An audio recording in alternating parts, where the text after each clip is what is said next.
A Bíblia revela as intervenções de Deus nos assuntos de seu povo. A história de Ezequias e seus inúmeros inimigos é um dos maiores exemplos disso. Ezequias era um homem que se mostrava o oposto completo de seu terrível pai, Acás. Durante seu reinado, ele recebeu uma honra incomum, fazendo o que era correto aos olhos do Senhor, assim como seu antepassado Davi fizera. No terceiro ano do reinado de Oséias, filho de Elá, rei de Israel, Ezequias, filho de Acás, rei de Judá, começou a reinar. Tinha 25 anos de idade quando começou a reinar, e reinou 29 anos em Jerusalém. Sua mãe chamava-se Abi, filha de Zacarias. Ezequias fez o que o Senhor aprova, conforme tinha feito Davi, seu predecessor. Segundo Reis, capítulo 18, versículo 1 a 3. Ezequias foi um dos raros reis que eliminou os altares idólatras nos lugares altos e destruiu os postes de adoração a Aserá. Além disso, ele reduziu a nada a serpente de bronze criada por Moisés séculos antes, conhecida como Neustã, que significa coisa de bronze. Números capítulo 20, versículo 8 a 9. Disse o Senhor a Moisés: faça uma serpente venenosa e coloque-a num poste. Quem for mordido e olhar para ela viverá. Então Moisés fez uma serpente de bronze e a colocou num poste. Quando alguém era mordido por uma cobra e olhava para a serpente de bronze, permanecia vivo. Que pena que este objeto, que Deus havia usado para libertar seu povo, tenha se tornado uma fonte de adoração. Por essas e outras razões, Ezequias foi considerado um rei à parte dos demais de Judá, por sua fidelidade aos mandamentos de Deus. Segundo Reis, capítulo 18, versículo 4 a 5. Ele removeu os altos lugares de adoração pagã, destruiu as imagens e as colunas sagradas de pedra, e cortou os postes da deusa Aserá, e também esmagou em pedaços a serpente de bronze feita por Moisés, pois até aquela época os israelitas queimavam incenso para ela, e a chamavam de Neustã, uma escultura de bronze. Ezequias depositou sua confiança e fé no Senhor, o Deus de Israel, de modo que depois dele não houve igual entre todos os reis de Judá, nem entre os que o precederam. Depois de ler sobre a infidelidade e as ações atrozes de muitos reis de Israel e Judá, o rei Ezequias é um sopro de ar fresco. Ele prosperou por onde quer que fosse, pois o Senhor estava com ele. Segundo Reis, capítulo 18, versículos 6 a 16. O Senhor estava com Ezequias, e ele prosperava por onde quer que fosse. Ele se rebelou contra o rei da Assíria e se recusou a servi-lo. Derrotou os filisteus até Gaza, incluindo seu território, desde as torres de vigia isoladas até as cidades fortificadas e populosas. Agora, no 4º ano do reinado do rei Ezequias, e no 7º ano de Oséias, filho de Elá, rei de Israel, Salmaneser, o rei da Assíria, subiu contra Samaria e a cercou. Ao fim de 3 anos a tomaram, no 6º ano do reinado de Ezequias e no 9º ano do reinado de Oséias, rei de Israel. Samaria foi tomada. Então o rei da Assíria levou Israel em exílio para a Síria e os estabeleceu em Alá e no Abor, rio de Gozã, e nas cidades dos Medos, porque não deram ouvidos à voz do Senhor, seu Deus, mas quebraram a sua aliança, tudo o que Moisés, o servo do Senhor, tinha ordenado, e não o fizeram. No 14º ano do reinado do rei Ezequias, Senaqueribe, rei da Assíria, subiu contra todas as cidades fortificadas de Judá, exceto Jerusalém, e as capturou. Então, Ezequias, rei de Judá, enviou uma mensagem ao rei da Assíria em Laquis, dizendo: cometi erro, retire-se de mim, e tudo o que me impuseres eu suportarei. Assim, o rei da Assíria impôs a Ezequias, rei de Judá, um tributo de 300 talentos de prata e 30 talentos de ouro. Ezequias deu a ele todo o dinheiro que foi encontrado no templo do Senhor e nos tesouros do palácio real. Naquela época, Ezequias removeu o revestimento de ouro das portas do templo do Senhor e dos batentes que ele mesmo havia coberto, e o entregou ao rei da Assíria. Senaqueribe, o sucessor de Salmaneser, o conquistador de Israel, era o rei assírio que Ezequias enfrentaria. Infelizmente para Judá, as coisas não saíram como planejado. Senaqueribe atacou e conquistou todas as cidades fortificadas de Judá, deixando apenas Jerusalém. Nesse momento, Ezequias pode ter concluído que havia calculado terrivelmente mal a situação. Ele admitiu a Senaqueribe, cometiu um erro e ofereceu um resgate para evitar que seu povo sofresse o mesmo destino de Israel. A demanda era enorme e Ezequias enviou todo o prata e ouro que pôde encontrar, até mesmo saqueando o ouro do templo. No entanto, as coisas estavam prestes a piorar. Deus cercaria os assírios em torno de Jerusalém para testar a fé de Ezequias e demonstrar seu próprio poder poderoso ao seu povo. Senaqueribe não achou que o resgate de Ezequias fosse suficiente, ou talvez estivesse procurando um motivo para atacar Jerusalém e completar sua conquista de Judá de qualquer forma, porque o rei assírio enviou uma delegação e um exército enorme a Jerusalém para exigir a rendição da cidade. Então, o rei da Assíria enviou o Tartã, o Rabsares e o Rabchaqué, seus altos oficiais com um grande exército, de Laques ao rei Ezequias em Jerusalém. Eles subiram e chegaram a Jerusalém, e quando subiram e chegaram, pararam junto ao aqueduto do açude superior, que está no caminho do campo do oleiro. Quando chamaram pelo rei, Eliaquim, filho de Ilquias, quem estava a cargo do palácio real, e o escrivão Sebna e Joá, filho de Asaf, o secretário, saíram para encontrá-los. Eles queriam entregar pessoalmente a mensagem ao rei, mas tiveram que se contentar em falar com a delegação de Ezequias. Então o Rabchaqué disse a eles: digam a Ezequias, assim diz o grande rei, o rei da Assíria, qual é a razão desta confiança que você tem? Você diz, mas são apenas palavras vazias, tenho conselhos e forças para a guerra. Em quem você confia, então, para que você tenha se rebelado contra mim? Agora prestem atenção, vocês estão confiando no Egito, nesse cajado de junco esmagado. Se um homem se apoiar nele, ele só entrará em sua mão e a perfurará. Assim é o faraó, rei do Egito, para todos que confiam e se apoiam nele.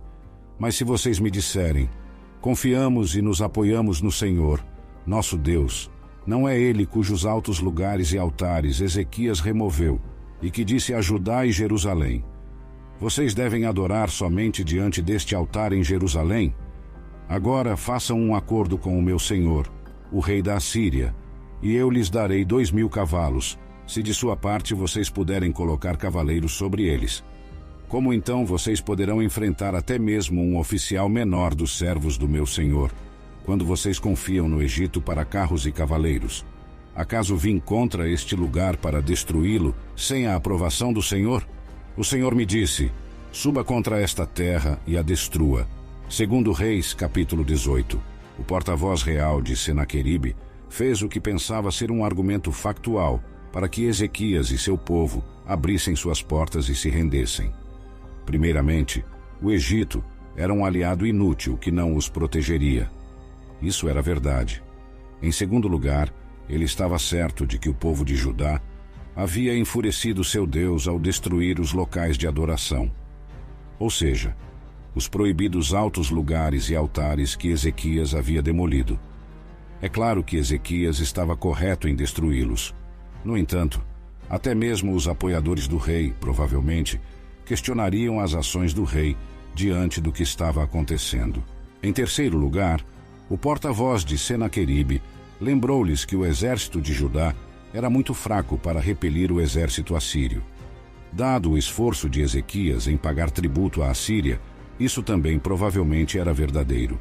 Por fim, ele afirmou que o próprio Senhor havia ordenado a ele atacar e destruir essa terra, basicamente dizendo: ei, o seu Deus está do meu lado. Isso era uma mentira, mas para o povo de Jerusalém desmoralizado, pode ter parecido que ele estava correto. Afinal, seus vizinhos do norte haviam caído para a Assíria, e esses mesmos conquistadores cruéis estavam agora às suas portas. Segundo Reis, capítulo 26 a 30. Então Eliaquim, filho de Ilquias, e Sebna e Joá, disseram ao Rabchaqué: por favor, fale com seus servos no idioma aramaico-sírio, porque entendemos esse idioma, e não fale conosco em hebraico-judeu, na presença dos...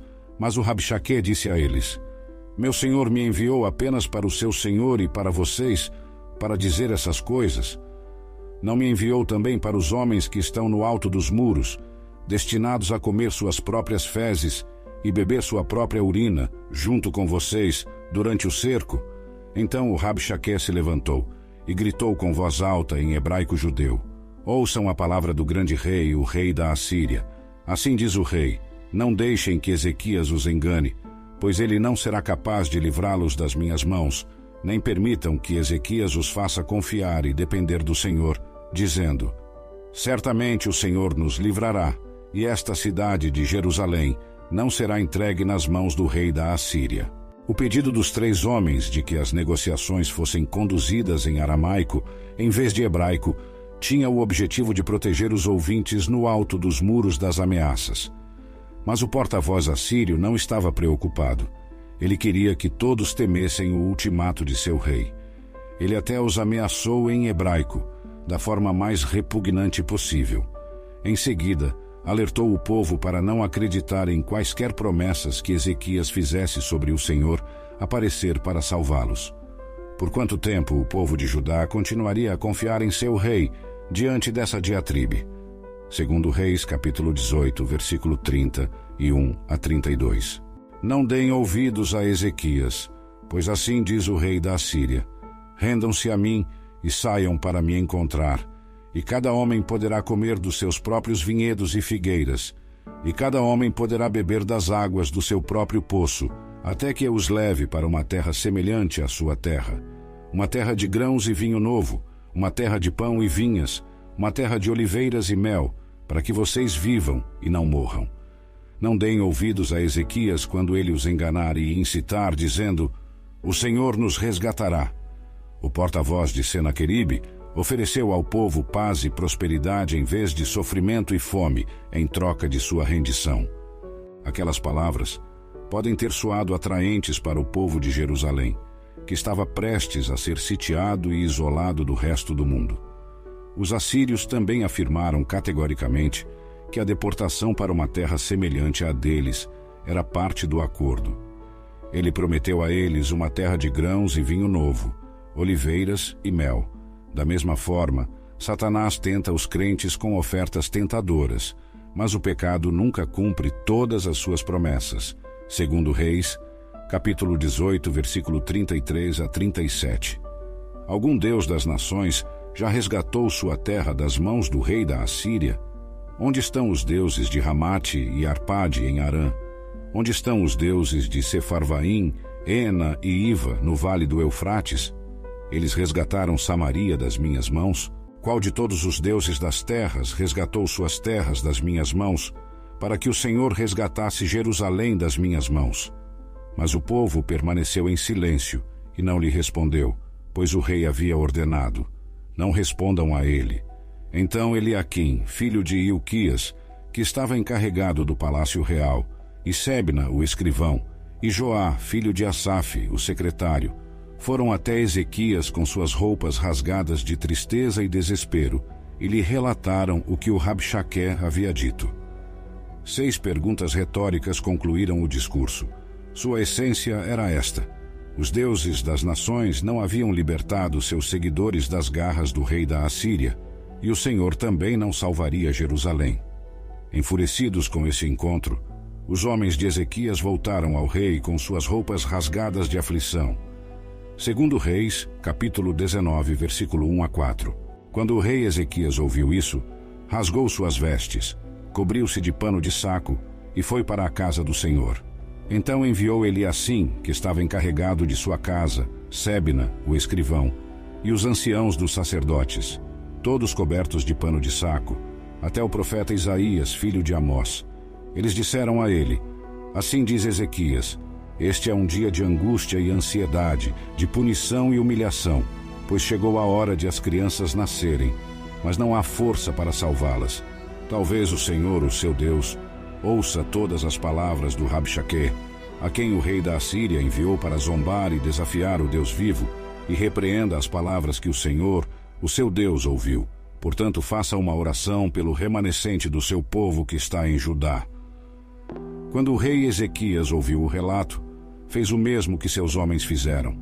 Rasgou suas vestes em luto, Ele deve ter se perguntado como uma reviravolta tão terrível dos eventos havia ocorrido. Afinal, ele havia sido obediente a Deus, havia renovado a adoração em Judá, havia seguido as instruções do Senhor. Ele havia prosperado anteriormente por causa da providência de Deus, mas Deus estava ensurdecedoramente em silêncio naquele momento.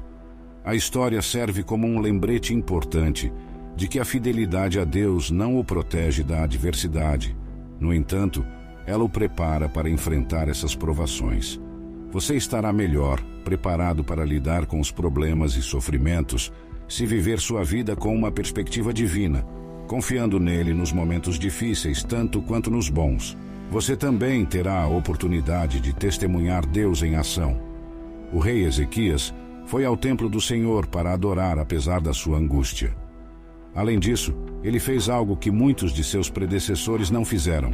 Enviou uma delegação vestida com pano de saco para buscar uma palavra do Senhor por meio do profeta Isaías. Eles explicaram a situação grave de Judá a Deus através de seu profeta e informaram que o líder assírio havia vindo para zombar do Deus vivo. Segundo Reis, capítulo 19, versículos 5 a 7. Então os servos do rei Ezequias vieram a Isaías. Isaías disse a eles: digam isto ao vosso senhor. Assim diz o Senhor: não tenham medo por causa das palavras que ouviram, com as quais os servos do rei da Assíria me insultaram. Eis que eu colocarei um espírito nele, para que ele ouça um rumor e retorne à sua própria terra, e farei com que ele caia pela espada em sua própria terra. Pois Deus já sabia de tudo isso. Como resultado, ele deu aos servos uma mensagem para Ezequias que começava com o comando: não tenham medo. Esse comando aparece frequentemente na Bíblia. É a maneira de Deus acalmar o seu povo, instilar confiança neles e assegurar-lhes que eu tenho tudo sob controle, vocês podem confiar em mim. O Senhor não apenas ouvira as palavras blasfemas do lacaio do rei assírio, mas também planejara responder a elas. Em vez de derrotar Jerusalém, o rei Senaqueribe retornaria à sua própria terra e morreria pela espada. Segundo Reis, capítulo 18, versículo 8 a 13. Então o Rabshakeh voltou e encontrou o rei da Assíria lutando contra Libna, uma cidade fortificada de Judá, pois ele ouviu que o rei havia saído de Laquis. Quando o rei ouviu dizer sobre Tiraca, rei da Etiópia: eis que ele saiu para fazer guerra contra ti, enviou mensageiros novamente a Ezequias, dizendo: digam isto a Ezequias, rei de Judá: não deixe o seu Deus, em quem você confia, enganá-lo, dizendo: Jerusalém não será entregue nas mãos do rei da Assíria. Ouçam, vocês ouviram o que os reis da Assíria fizeram a todas as terras, destruindo-as por completo. Será que vocês serão poupados? Os deuses das nações, que meus antepassados destruíram, os salvaram? Gozã, Arã da Mesopotâmia, Rezefe e os povos de Edém em Telassar, onde estão?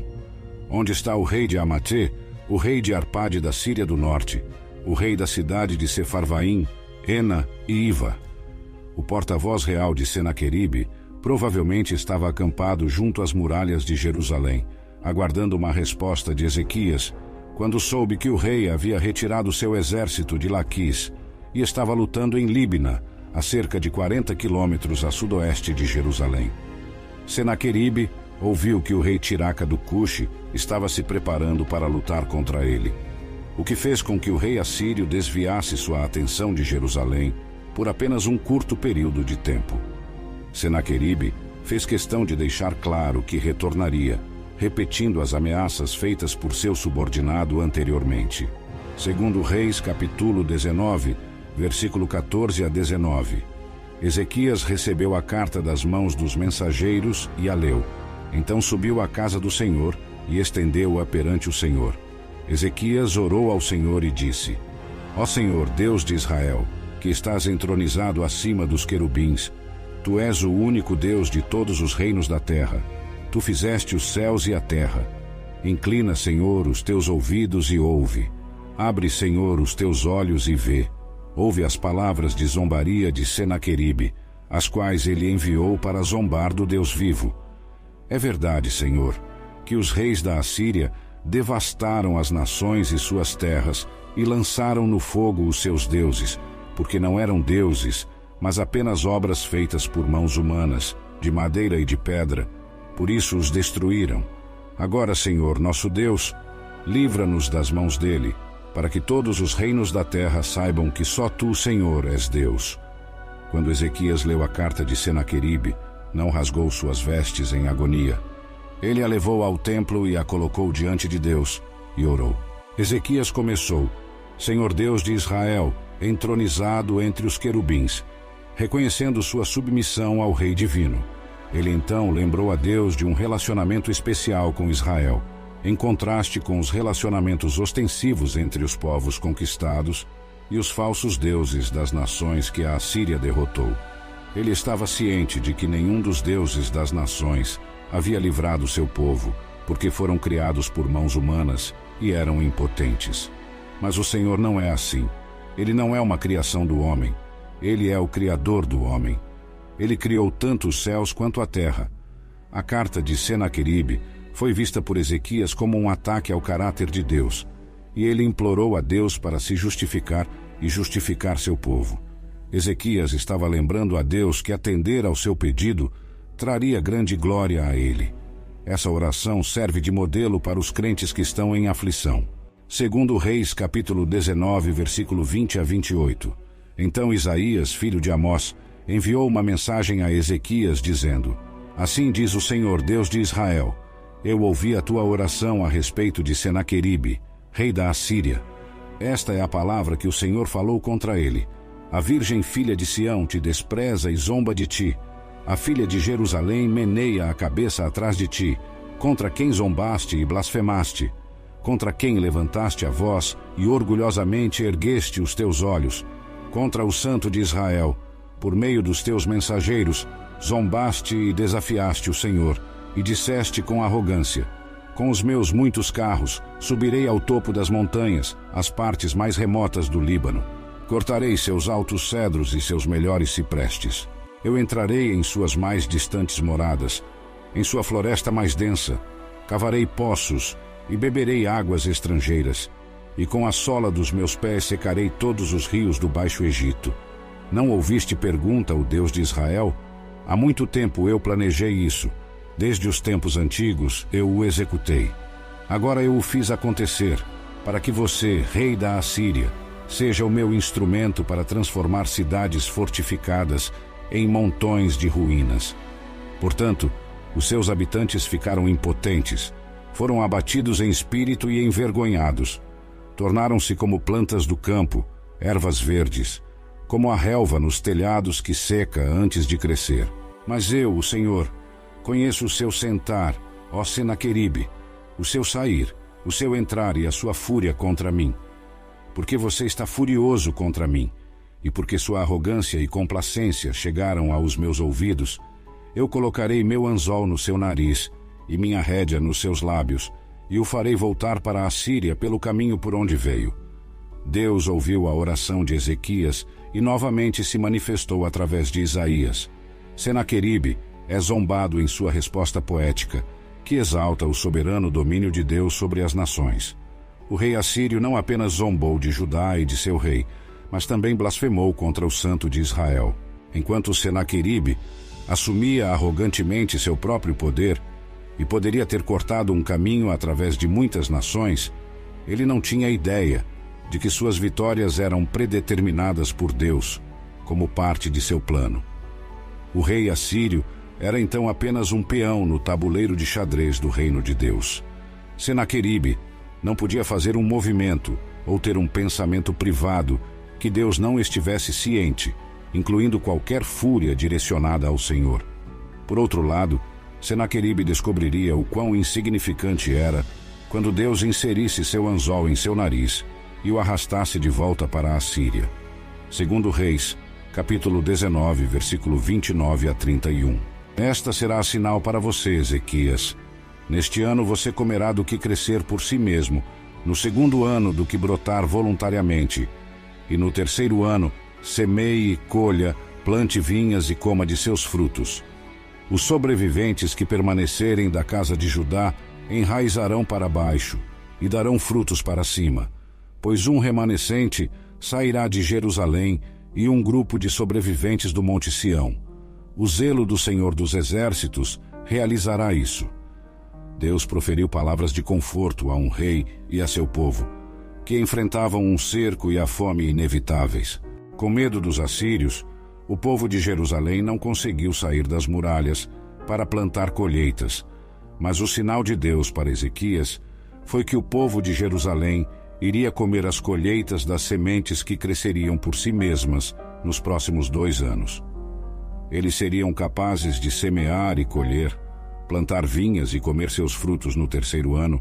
Judá não seria destruída. Um remanescente sobreviveria, daria frutos e deixaria as muralhas de Jerusalém, porque o Senhor é zeloso por sua glória e seu povo da aliança. Segundo Reis, capítulo 19, versículo 32 a 34. Portanto, assim diz o Senhor acerca do rei da Assíria: ele não entrará nesta cidade, nem lançará nela uma seta, não virá perante ela com escudo, nem levantará contra ela rampas de cerco. Pelo caminho por onde veio, pelo mesmo caminho retornará, declara o Senhor. Porque defenderei esta cidade para salvá-la, por amor de mim e por amor de meu servo Davi. Deus defenderia Jerusalém contra Senaqueribe. Ele faria isso por amor a si mesmo e por amor a seu servo Davi, disse ele. Deus não permitiria que algum rei assírio inexperiente atrapalhasse seus planos. Ele também cumpriria sua promessa a Davi de manter um de seus descendentes no trono de Jerusalém para sempre. Uma promessa que culminaria eventualmente no reinado de Jesus Cristo, nosso Senhor. Então aconteceu naquela noite que o anjo do Senhor saiu e feriu 185.000 homens no acampamento dos assírios. E quando os sobreviventes se levantaram cedo pela manhã, eis que todos os 185.000 deles estavam mortos. Assim, Senaqueribe, rei da Assíria, partiu e retornou para casa, e viveu em Nínive. E aconteceu que, enquanto ele estava adorando na casa de seu deus Nisroque, seus filhos Adrameleque e Sarezer o mataram com uma espada, e eles escaparam para a terra de Ararate, e seu filho Esar-Hadom tornou-se rei em seu lugar. Foi necessário apenas um golpe do anjo do Senhor para livrar Ezequias de seu inimigo. 185.000 soldados assírios foram mortos instantaneamente. Senaqueribe foi subitamente forçado a retornar para casa sem seu exército. Mais tarde, enquanto adorava no templo de seu deus Nisroque, seus próprios filhos o assassinaram. O rei assírio, assim como o filisteu Golias, havia zombado do Senhor por não conseguir proteger Jerusalém, mas no final, o Deus de Senaqueribe foi incapaz de proteger seu devoto discípulo, até mesmo em seu próprio templo. Descubra a poderosa história bíblica de Ezequiel e a visão fascinante do Vale dos Ossos Secos.